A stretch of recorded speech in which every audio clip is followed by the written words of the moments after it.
ছবিটি শুরু হয় একটি কন্টেইনার ট্রাক দেখিয়ে, যা একটি সুপরিচিত নিষিদ্ধ এলাকা এরিয়া 51 থেকে বেরিয়ে এসেছে। ট্রাকটি কোথাও যাচ্ছিল এবং এর সাথে কিছু সৈন্য ছিল যারা ট্রাকটিকে পাহারা দিচ্ছিল। সৈন্যদের কথাবার্তা থেকে বোঝা যায় যে উপস্থিত সৈন্যদের আক্রমণ করতে শুরু করে। এই ঘটনার পর জম্বি এবং সংক্রামিত সৈন্যরা লাস ভেগাস শহরে আক্রমণের প্রস্তুতি নেয়। লাখো নাগরিকের শহর লাস ভেগাস এক রাতের মধ্যে জম্বি শহরে পরিণত হয়। সরকার দ্রুত ছড়িয়ে পড়া জম্বি ভাইরাস নিয়ন্ত্রণে ব্যর্থ হয়। অবশেষে সরকার বাধ্য হয় পুরো লাস ভেগাস শহরকে কন্টেইনারের দেয়াল দিয়ে ঘিরে ফেলা, জম্বিদের শহরের ভিতর রেখে দেয়। কয়েক মাস পরে স্কট অর নামে একজন প্রাক্তন সৈন্য জানতে পারে যে প্রেসিডেন্ট শহরে কম বিস্ফোরণশীল পারমাণবিক অস্ত্র ব্যবহার করে বোমা হামলা করার পরিকল্পনা করছেন। এরপর এক ক্যাসিনো মালিক মিস্টার তানাকা স্কটের কর্মস্থলে আসেন। তিনি স্কটকে লাস ভেগাসের মৃত্যু শহরে তার ক্যাসিনো বিল্ডিং থেকে তার $200 মিলিয়ন উদ্ধার করার মিশন অফার করেন। মিস্টার তানাকা স্কট একটি দল গঠনের আদেশ দেন।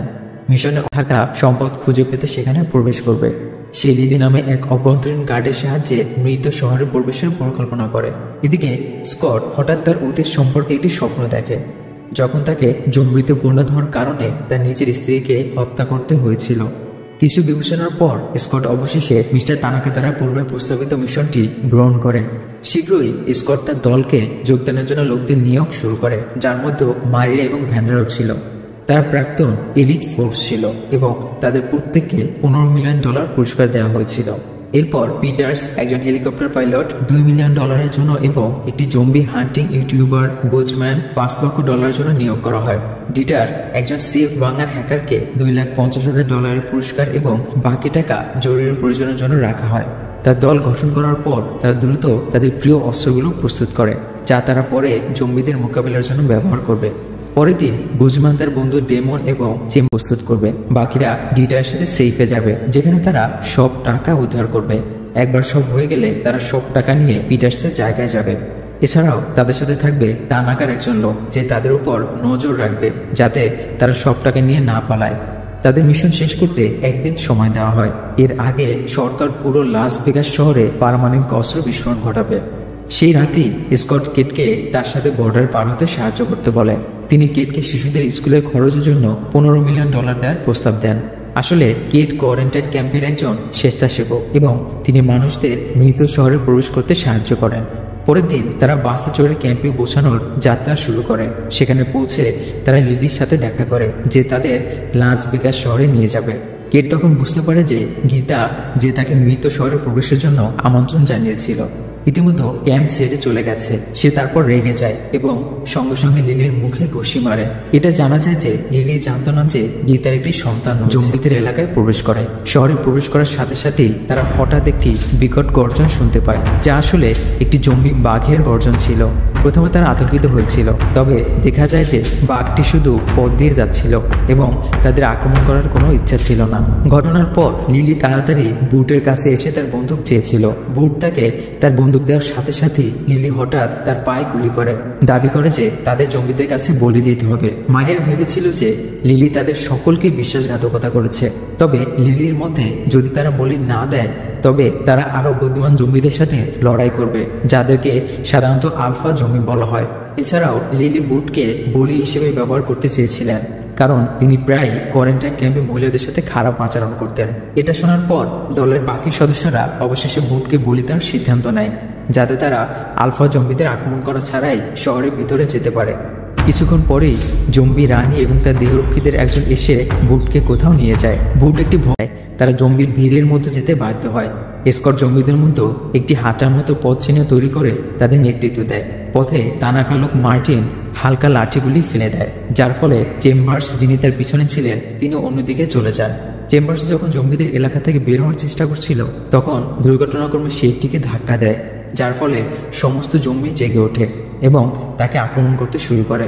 চেম্বার্স তাদের সাথে লড়াই করার চেষ্টা করে যাতে সে সেই জায়গা থেকে বের হতে পারে, তবে দুর্ভাগ্যবশত মার্টিন দরজাটি বন্ধ করে তালা লাগিয়ে দেয়, যার ফলে চেম্বার্স জম্বিদের ভিড়ে আটকা পড়ে যায়। গুজম্যান জম্বিদের আক্রমণ দেখে মার্টিনকে চেম্বার্সের অবস্থান সম্পর্কে জিজ্ঞাসা করে, কিন্তু মার্টিন মিথ্যা কথা বলে। সে জানায় যে সে কিছুই জানে না। কিছুক্ষণ পর চেম্বার্স হঠাৎ একটি জানালা দিয়ে বেরিয়ে আসে, তবে চেম্বার্স গুজমানকে বলে তাড়াতাড়ি পালিয়ে যেতে। গুজমান বাধ্য হয়ে চেম্বার্সের হাতে থাকা গ্যাসোলিনটি নিয়ে গুলি করে, যার ফলে বিস্ফোরণ ঘটে। তারা তাদের গন্তব্য পৌঁছানোর পর স্কট সবাইকে তাদের নির্ধারিত কাজগুলো সম্পন্ন করার নির্দেশ দেয়। পিটার্স এবং মারিয়া হেলিকপ্টার প্রস্তুত করতে ছাদের দিকে যায়। মার্টিন এবং লিলি ভবনের বাইরে পরিস্থিতি নিয়ন্ত্রণ রাখার দায়িত্বে ছিল। সেফ খুলতে ভান্ডার, ডিটার এবং গুজমানটা করে। জম্বি রানীর দেহরক্ষী ঘটনাটি দেখে মার্টিনকে আক্রমণ করার চেষ্টা করে, কিন্তু শেষ পর্যন্ত লিলি সেই দেহরক্ষী জম্বিটিকে গুলি করে মেরে ফেলে। প্রকৃতপক্ষে লিলি এটা করে মার্টিনকে সাহায্য করতে চেয়েছিল, কারণ মার্টিন আগে বলেছিল যে জম্বি রানীর রক্তের প্রয়োজন তার গবেষণার জন্য। তবে মার্টিন লিলিকে প্রতারণা করেছিল, কারণ তার আসল উদ্দেশ্য ছিল জম্বি রানীর মাথা নিয়ে যাওয়া, যাতে তারা নিয়ন্ত্রণযোগ্য জীবিত লাশের একটি বাহিনী তৈরি করতে পারে। যখন লিলি এটা দেখে, সে মার্টিনকে সতর্ক করার চেষ্টা করে, কারণ জম্বি রাজা যদি জম্বি রানীর দেহ খুঁজে পায় তাহলে তাদের পূর্ববর্তী চুক্তি ব্যর্থ হবে। অন্যদিকে স্কট এবং কেট জেনারেটর চালু করার পর পিটার্স এবং মারিয়া দ্রুত ছাদে চলে যায়, আর ভ্যান্ডার এবং অন্যরা সেফের দিকে রওনা দেয়। সেফে পৌঁছানোর পর তাদের সামনে কয়েকটি জম্বি আসে, তবে তারা সব জম্বিকে পরাজিত করতে সক্ষম হয়। গেটটি উড়িয়ে দেওয়ার পর তারা কিছু জম্বিকে ফাঁদ হিসেবে। ঠিক তখনই সংবাদে জানা যায় যে প্রেসিডেন্ট তার বোমা হামলার তারিখ একদিন এগিয়ে এনেছেন। এতে সবাই আতঙ্কিত হয়ে পড়ে, কারণ এখন তাদের কাছে মিশন শেষ করার জন্য মাত্র 1.5 ঘন্টা সময় ছিল।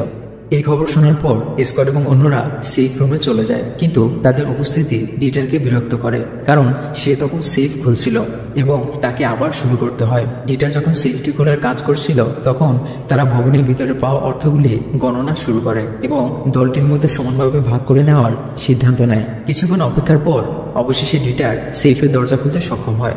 সবাই তে সেফের ভিতরে বড় অঙ্কের অর্থ দেখে খুবই খুশি হয়। স্কট তারপর ভ্যান্ডার এবং অন্যদের বলে দ্রুত ব্যাগে অর্থ ভরতে, কারণ তাদের হাতে মাত্র 1 ঘন্টা সময় ছিল।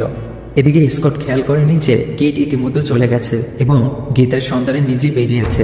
অন্যদিকে জম্বি রাজা জম্বি রানীর দেহ খুঁজে পায় এবং করে। স্কট কয়েকটি জম্বিকে পরাজিত করতে সক্ষম হয়, তবে তারা তখন সেই জায়গা থেকে বের হওয়ার পথ খুঁজতে শুরু করে, কিন্তু দুর্ভাগ্যবশত মার্টিন তাদের সবাইকে আটকে রেখে পালিয়ে যায়। যখন তারা বুঝতে পারে যে কি ঘটেছে, তারা সেখান থেকে বের হওয়ার জন্য ভ্যান্ডার আনা চেইনসু দিয়ে দেয়ালে গর্ত করার চেষ্টা করে। তবে দুর্ভাগ্যবশত যখন ভ্যান্ডার এবং টিটার জম্বিদের সাথে লড়াই করছিল, তখন হঠাৎ করে জম্বি রাজা এসে তাদের উভয়কে আক্রমণ করার চেষ্টা করে। তারা জম্বি রাজাকে মাথায় গুলি করার চেষ্টা করে, কিন্তু তার লোহার হেলমেটের কারণে তারা তা ব্যর্থ হয়, যার ফলে ভ্যান্ডার জম্বি রাজার সাথে খালি হাতে লড়াই করতে শুরু করে। যখন জম্বি রাজা ভ্যান্ডারের হাতে কামড়ানোর চেষ্টা করছিল, তখন হঠাৎ ডিটার এসে জম্বি রাজাকে আঘাত করে এবং ভ্যান্ডারকে বাঁচানোর জন্য সে নিজেকে উৎসর্গ করে তাকে সেফের ভিতরে নিয়ে যায়। অন্যদিকে মার্টিন জম্বি রানীর মাথা নিয়ে চলে যেতে চেয়েছিল, কিন্তু দেখা যায় লিলি আগেই জম্বি রানীর মাথার পরিবর্তে মানি কাউন্টার দিয়েছে। এর কিছুক্ষণ পরে বাইরে পাহারায় থাকা জম্বি বাঘটি হঠাৎ মার্টিনকে আক্রমণ করে। যখন স্কট, লিলি এবং গুজম্যান সেফ রুম থেকে বেরিয়ে আসে, তারা সরাসরি পিটার্সে জায়গায় যাওয়ার পরিকল্পনা করে। তবে জম্বিরা তাদের কাছে চলে আসায় তারা প্রথমে জম্বিদের সাথে লড়াই করতে বাধ্য হয়। দুর্ভাগ্যবশত গুজম্যানকে এক জম্বি কামড়ে দেয়, যার ফলে সে নিজের শরীরে থাকা সব গ্রেনেড বিস্ফোরণ ঘটিয়ে নিজেকে হত্যা করে, যাতে স্কট এবং লিলি মারে। লিলি বাধ্য হয়ে জম্বি রানীর মাথা ছেড়ে দেয়, যা শেষ পর্যন্ত বিল্ডিং এর উপরের অংশ থেকে পড়ে গিয়ে ভেঙে যায়। এদিকে কিট অবশেষে গীতাকে খুঁজে পায়, যাকে জম্বি রাজা তার সদর আটকে রেখেছিল। কিন্তু যখন তারা পালানোর চেষ্টা করছিল, তখন জম্বি বুট হঠাৎ এসে তাদের একজনকে কামড়ে দেয়। কেট জম্বি বুটকে মেরে ফেলার পর জম্বি রাজা তার কিছু লোকজন নিয়ে এসে কেট এবং গীতাকে আক্রমণ করে। তারা জম্বিদের সাথে লড়াই করে এবং অবশেষে সব জম্বিকে পরাজিত করতে সক্ষম হয়। এখন শুধু জম্বি রাজা বাকি ছিল। যখন জম্বি রাজা তাদের আক্রমণ করতে যাচ্ছিল, তখন হঠাৎ স্কট এসে একটি গ্রেনেড লঞ্চার দিয়ে ফায়ার করে। পরে যখন তারা ছাদে পৌঁছায়, তারা ভাবছিল যে পিটার্স হয়তো চলে গেছে, কিন্তু সৌভাগ্যক্রমে পিটার্স ফিরে এসে তাদের 3 জনকে বাঁচায়। তবে তারা বুঝতে পারেনি যে জম্বি রাজা এখনও জীবিত ছিল এবং সে হেলিকপ্টারে লাফিয়ে ওঠে। স্কট জম্বি রাজার সাথে লড়াই করার চেষ্টা করে, কিন্তু জম্বি রাজা তাকে কামড়ে দেয়। এর আগেই স্কট জম্বি রাজাকে হত্যা করতে পারে। কিছুক্ষণ পর আকাশে একটি পারমাণবিক বোমা নিক্ষেপ করা হয়। বোমা বিস্ফোরণের ফলে সৃষ্টি ঝাঁকুনিতে হেলিকপ্টারটি বিধ্বস্ত হয়।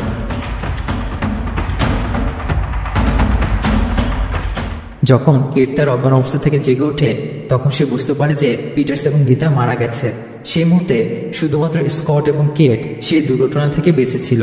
তবে যেহেতু স্কটকে আগে জম্বি রাজা কামড়েছিল, কেট বাধ্য হয়ে স্কটের মাথায় গুলি করে। যখন সে জম্বিতে পুনরায়